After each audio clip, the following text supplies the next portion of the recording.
I'd like to thank, like everybody else, the Sports Writers Association and everyone involved. Doug, Miss Lisa, she's been great in handling all the requests from my family and friends and helping my wife out. This is a huge honor. I never dreamed when I started playing sports as a young kid. I didn't play for accolades. I played for one reason, and that was to win. Because there's winning and there's misery, and that's it. That's the two extremes. And there's something about winning. I promise you I won't talk too long. I have an 8-year-old that just whispered in my ear and said, "Please don't talk long. I'm hungry." So I said, "You got it. I will not talk long." But it's funny, right? When we get here, Chris, the artist, he asked me to sign a picture that he had, and he said, "You can put whatever else you want underneath it." I said, "Not a problem." I looked at Kevin, said Kevin Falk, Super Bowl champ, and it's put one of the 3 years that he won a Super Bowl down. And I said, "Well, I can't put that." My wife said, "You could put almost." So I almost put almost, but I didn't get to do that. But I feel I have a deep connection with many of you here. You know, Leonard playing at McNeese. My brother played at McNeese from 87 through 90. So traveling to Lake Charles, I was a Cowboy fan for those years. I was actually in UL, Northeast Stadium when Coach Collins' 1987 team that won a national championship when they beat my brother in the McNeese State Cowboys. So I was there, and I was there for extreme. I don't know how many games of UL softball with Coach Gerard. Our football fields butted up to the softball field, and the only thing that separated us was a chain link fence. So when we had our off-season conditioning runs, we would just stay out there and watch the girls play. And many of the girls softball players married teammates of mine and things of that nature, and there was a real tight bond between all of us. And Coach Yvette would travel with us in the falls on Friday to many of our games. So just truly honored to be here. It's a special class, and really I'm humbled. When I got the phone call from Mr. Bruce Brown last fall, I don't exactly remember when, I truly laughed and I giggled because it was something that just tickled me. And when he told me the people going in, and especially the two from our area with Coach Yvette and Kevin, it meant so much more, to me. And getting back to my accent, I have an accent. It never bothered me. I'm not as bad as Bobby Hebert, I know that, but Bobby and I did a radio interview with him 2 nights ago. So, I was listening to him on the other end. I said, "Oh, man, I'm golden. I'm good." But in all seriousness, whenever I was put into the game in Carolina, we were playing Jacksonville, and we were losing 17-0 at half. And I got the call that I was supposed to go into the game. Well, they got the ball first, and we stopped them. And when I ran out on the field, I don't know what I said in the huddle, but I started saying a few words, and I was ready to go. I called the play, and Muhsin Muhammad grabbed me, our receiver, veteran, said, hey, we can't understand you. You have to slow down. So I said, all right, no problem. So I knew I needed to kind of relax a little bit and tone it down. But I never forgot my Louisiana roots. My wife and I are both, proud alumnus of Turlings Catholic High School and UL. And we were gone for a while, but we're home now, and we're happy to be here. So, same question I asked Kevin. When did you know you were good? I wasn't and this is the truth, I wasn't the folk hero that Kevin was. I mean, there were stories of Kevin starting from early on. I wasn't that guy.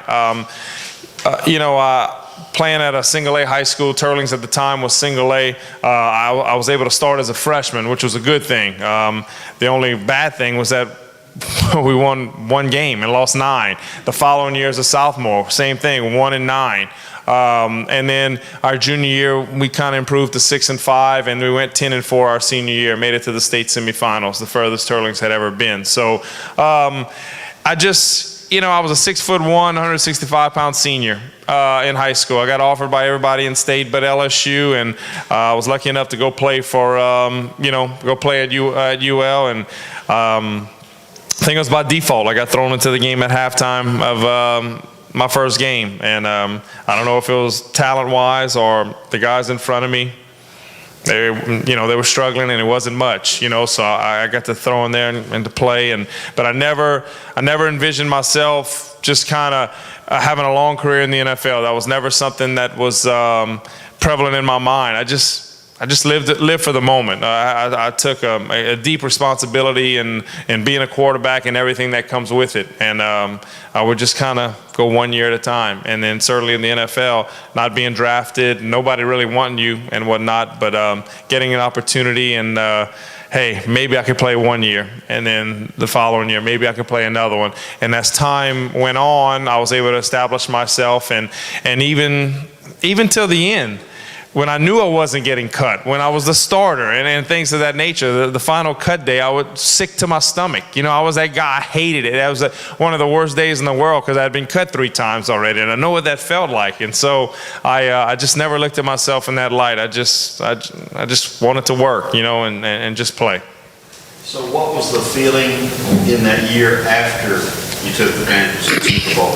And you knew, okay, I've always thought I could do this once I got to the league and went through this. I just did it. Honestly, the feeling was, okay, how can we do it again? And I'm about ready to get a big contract. I got to live up to this contract. I mean, I hate to sound that way. That was my mentality. The NFL is not for long. I mean, they're looking to replace you every single day, every single year. Your replacement, they're looking for it. And I mean, that was kind of my mindset. And I wasn't going to let anything in any way, any outside distraction get in the way. And I was lucky. And I'll hit on that, more tomorrow night about people along the way. But I was lucky I didn't have outside distractions. I was able just to focus on playing the game, and that helped me. I didn't have to take care of too many other things. All right. How did you go from a great football player in the NFL to a guy who is so into the horses? Well, I'm a third generation horseman. My grandfather couldn't read or write. He was a farmer, cattleman, and quarter horses was the big thing in South Louisiana. And he had race horses, and I'm the baby of the family out of all the grandchildren, and 21 of us. My dad was the youngest child, and Dad worked for the state and always trained a couple of horses, quarter horses. And then that was our love. We didn't hunt. We didn't fish. Whoever I'm playing golf with tomorrow, they're going to see I didn't golf either growing up. But I love to be in a barn. We went to school, we played sports, and that was just a gathering place. It was behind the house. We had some land, and people would stop by, and it was just a gathering place, and I loved it. It's extremely competitive.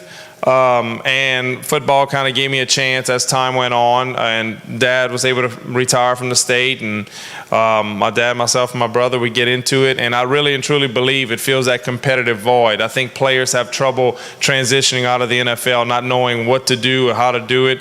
Kevin's kind of really jumped right into the coaching aspect of it, and that you have no time to do anything but that. Well, with the race horses, that's 365. It's 7 days a week. It's every day. But the biggest thing for me, it's that competitive void. I love competition, and if you can win between 17 to 23% of the time as a horse trainer, you're doing well. If you win 20% of the time as a quarterback, you're looking for a job pretty quick. Jake, just talk about that Super Bowl experience, getting a chance to go against a guy from your area. It was fantastic. My first year starting, I was 28 years old. If I could write my own script, I wish it could have been a little later in my career. And I'm not later starting wise. I didn't truly get it. I didn't truly understand it. It was my first year playing and first year starting. Your body, the physical toll it takes on your body, and you just kind of grind away. But it's such a special memory, special moment, special time for everyone involved. It was in Houston, 3 hours away. I was lucky enough to acquire many tickets for the game that there's no doubt I think my wife and I purchased, but that's all right. Everybody was able to show up, and it was just, I remember everything about it, from the time we left Charlotte, when it was snowing in Charlotte, to the time we landed in Houston, the places I ate every single night, the Sunday and Monday night, to our hotel where we stayed at, to our practice fields where we practiced, to the drive over, to the smell of Reliance Stadium at the time, just everything about it until the first snap of the game. that stadium is on tracks. That field is a grass field, and it's on tracks. They move them in, and we send Muhammad in motion from the left to the right. And I remember that noise. It's like everything just got quiet, and I could hear just the thump of him running across, the thump, thump, thump, thump. And next thing you know, we're getting roped off the field, and the game was over. But it was just everything. We were prepared, ready to play, and we got in that moment. I got in that zone, I guess we like to call it, and it was just playing a game. You're a guy that got some experience before you were a starter. You were in the league for a while, obviously got to learn. Aaron Rodgers was a guy that got to learn. They don't let quarterbacks do that now. Are they doing a disservice to the players and the league in a lot of cases? 1,000,000%. I was not ready mentally to play. Physically, I think I was ready when I came out of college, but mentally, I was not ready to play. And I had the privilege of being around Mike McCarthy, the head coach of the Packers, for 3 of my 6 years in New Orleans, my last 3. And there's a quarterback school that they do in the off season, and you learn any and everything about that offense. And it just brings a sense of knowledge is power is his big mantra. Knowledge is power. And so when you walked out on the field, there was never any question. So by the time I was able to play in Carolina, there was some learning curves that I needed to know as a starting quarterback what I could and couldn't do. But I was able to sit back enough to watch and know what not to do. But I was ready to play. And I think the same thing with Aaron Rodgers. And I just truly believe it helps guys if you could sit and watch. But we're in a what can you do for us today? You know, I mean, that's the world we live in. I don't think colleges prepare quarterbacks to play anymore. This zone read, gimmick, throw it, just that you're not playing quarterback. I mean, you're looking at a little sign, and that's the play you run. I mean, you have to get in the huddle. You have to look at those other 10 guys, and you have to call out a play. They got to believe in you. If they have a question, you got to answer it for them. And that's the NFL. And it might be a couple of times there'll be some players that can have some success doing things like that. But you know, those defensive players, I'm looking at one Leonard right now, they'll eat you alive. They will eat you alive. This is a different breed of a defensive player in the NFL. Kevin can tell you the same thing. It's guys are not prepared enough, I think, when they come out of college. And I think you're seeing somewhat of a lull in quarterback play. And they don't get time anymore because teams want to win now. Coaches have to win now. Jake, what about, I know when you played in Europe, Joe Clark, how much he meant to your progression and to where you got to in the NFL? Joe Clark was a long-time college coach from Louisiana, and he coached me in NFL Europe. I had him for 2 years. In 1998, I was sent to Amsterdam to play for the Amsterdam Admirals. Didn't play in Amsterdam. I was a backup in the NFL Europe. I was a backup to Kurt Warner. So I got to see what a Hall of Fame quarterback looked like in person. Of course, no one knew at the time he'd amount to what he was. But I was being around Coach Joe Clark, who lives in South Louisiana. And then I went back again the following year. He went to another team, and he asked for me again. And we had success that following year. And we were able to win the World Bowl. And so I do have a ring from the World Bowl, matter of fact. I do have that. So, but no, Coach Clark was just a great football mind, great football coach, but just a great manager of people. And I just truly believe a quarterback has to be a manager of people. They have to be able to throw the ball in the right place, but you have to be a manager of people because you have to manage those egos. You're being presented Saturday by family. Right. Jack Dale. Can you talk a bit about a lot of people here, they're introduced by coaches, athletes, and so forth. What was... Well, I think family is extremely important to me, and I think most of us, and it was a tough decision. It was either going to be him or my high school coach, Sonny Chaponche, who will be here also. But I just went with Jack because, one, literally someone who watched me grow up, someone who made me work out with the high school team when I was in 6th grade, and I had to power clean with the juniors and seniors when I couldn't lift the bar, and just somebody who's seen me kind of go through it all, and it's and family is extremely important to me, and I felt it would have been right for him to introduce me, and he's an ex-mayor, so he has a pretty good gift of gab, so that also helped, I think. The number of quarterbacks the state has produced that you're obviously a part of that. So many of you guys have gone to 20 Super Bowls. Is there an explanation for just the quality of quarterbacks at the bottom of the league? Well, I truly believe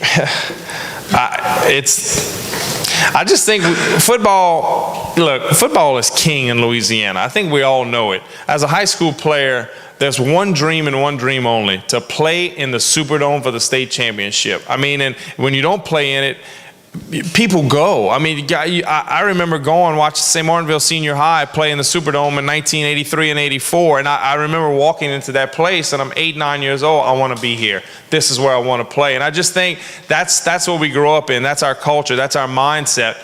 And I think it's by any means necessary. And I just truly believe the quarterback play, it just stems from that. We want to win. We want to compete at the highest level, and we're going to do whatever we can to make it happen. And I truly believe that separates many people from Louisiana, but I think it truly separates the quarterback, because it's a tough position to play. There's tons of scrutiny. Certainly there's a ton of praise, but there's going to be a lot of scrutiny, and we got to have big backs, and you got to have thick skin and let it roll off. And it bothers some, it hurts, but I just think we have that drive inside, and I just truly believe it's something in the water down here that we have. I think yes. Perception of this question, what's the most ludicrous thing you've ever been asked? The most ludicrous thing I've ever been asked. Oh my gosh. Usually I'm pretty good and come back with something pretty quick, but I can't think of anything right now. Gosh, I'll think about it, and I'll have an answer for you Saturday night inside of my 3 minutes. How about that, Doug? Is that good? Sounds great. All right. Jake Delhomme.